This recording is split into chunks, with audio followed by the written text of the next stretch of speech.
Mauricio Mulder. ¿Qué tal? Buenos días, Cristian. Bueno, mi opinión no podía ser otra que la de una profunda preocupación, porque Cateriano es un hombre atrabiliario, un hombre solitario, un hombre lleno de odios, y así ha sido su vida política permanentemente.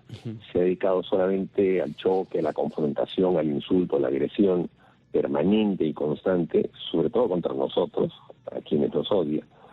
Y su nombramiento evidentemente es motivo de profunda preocupación, sobre todo porque él también ha sido ya primer ministro del gobierno de Humala, un gobierno que ya todos sabemos recibió más de 7 millones de dólares de coimas, y en donde además hubo un despilfarro enorme de dinero en obras absolutamente innecesarias, como por ejemplo la compra de helicópteros rusos que están totalmente cuestionadas por el Ministerio Público, y los gastos superfluos en un gasoducto como el que se le entregó a Odebrecht por más de 7.000 millones de dólares, los 5.000 millones de dólares que hasta ahora se sigue pagando en el tema de la refinería de Talara, que no sirven para nada.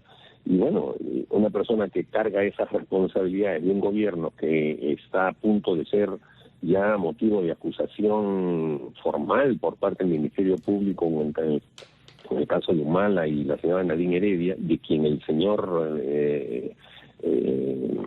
Cateriano era un fiel seguidor, lo único que puede traer es profunda preocupación. Y seguramente la búsqueda de tratar de tapar los verdaderos informes estadísticos que demuestran que en nuestro país el número de muertos por el coronavirus no es el que se dice, de 12.000 personas, sino de más de 40.000.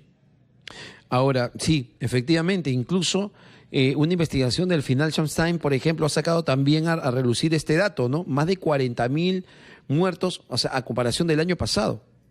Más de 40.000. Bueno, el Financial Times lo único que hace es comparar el promedio de muertos normales de todas las enfermedades de mes a mes por cada país, y lo compara con las estadísticas actuales.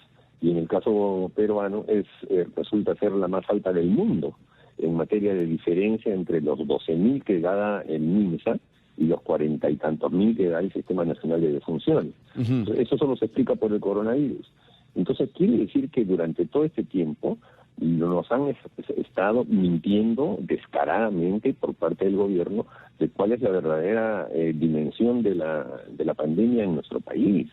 Y entonces ahora que después hemos tenido una cuarentena la más larga del mundo y cuyo resultado ha sido al contrario desastroso, lo que están buscando es tener a un primer ministro que tenga la suficiente dureza de cara para salir a decir que todo es una conspiración del aprismo, del fujiaprismo, inventando ese tipo de cosas, para que adormecer un poco a la gente y que Vizcarra pueda hacerse una transición que le convenga para las próximas elecciones.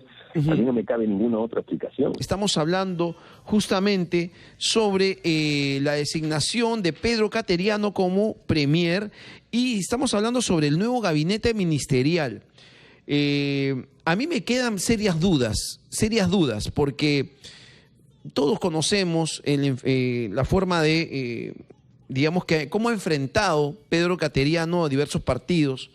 Entonces, si supuestamente lo llaman para ser conciliador, me preocupa, porque lo primero que ha hecho justamente al asumir, ha dado una declaración donde dice que el Congreso así ha tenido actitudes irresponsables, que no deja de ser cierto, efectivamente, pero ya está entrando de alguna manera con el pie en alto. Pero bueno, hay muchas cosas igual, muchas gracias.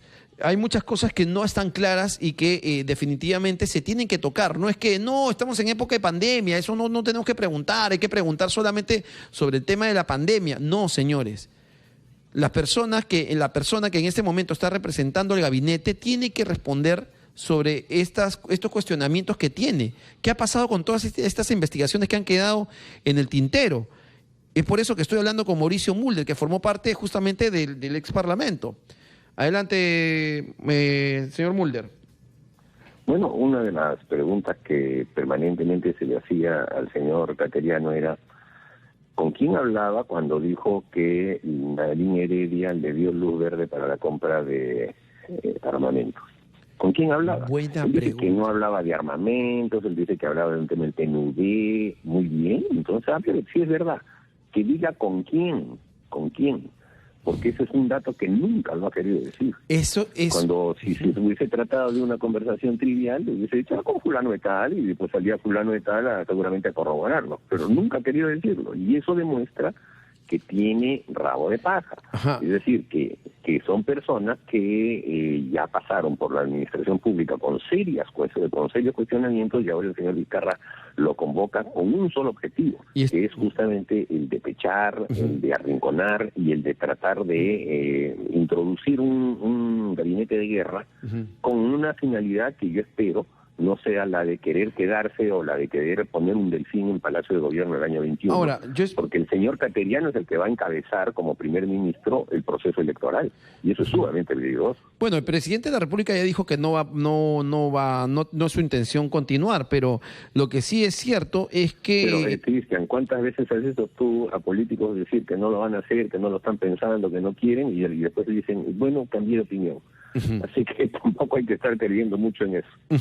Ahora, también es cierto que justamente se le ha cuestionado mucho al señor Cateriano y que no ha tenido respuesta hasta ahora. Los peruanos no sabemos la verdad sobre el tema. ¿Qué pasó con las investigaciones por la compra de helicópteros, la compra de armas? Por ejemplo, el tema de la llamada, el famoso la luz verde.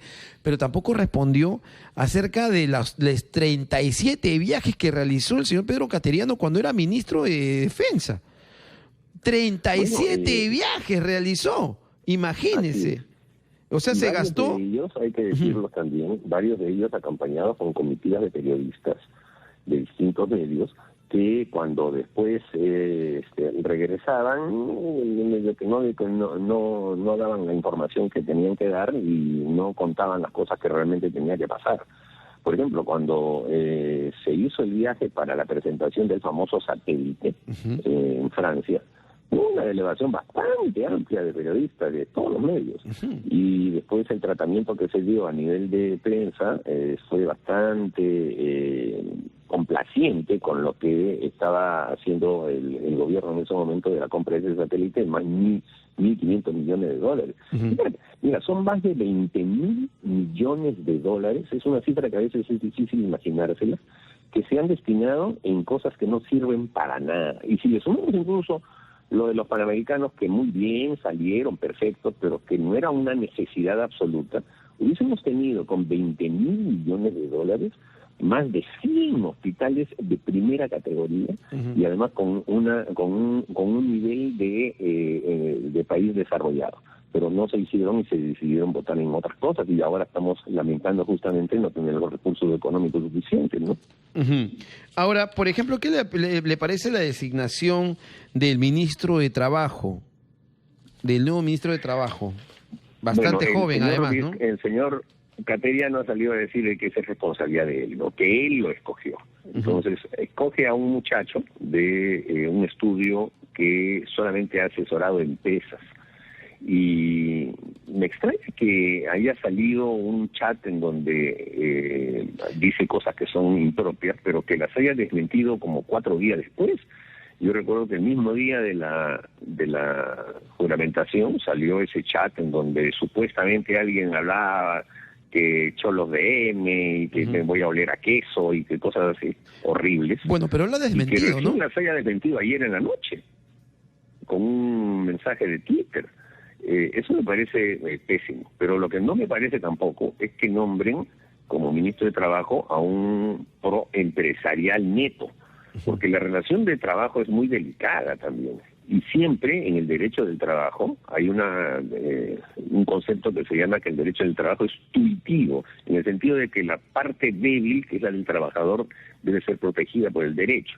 Aquí no, aquí es una persona que se encarga de despedir trabajadores, de no pagar, de ver la manera de pagarles menos beneficios, es decir, de ponerse al servicio estrictamente empresarial y contra el trabajador, lo cual avisora que seguramente van a tratar de poner en reglas sumamente duras para garantizar más despidos, con el cuento de la reactivación económica, pero rompiendo una cadena tan importante como la del trabajo, y eso es sumamente peligroso.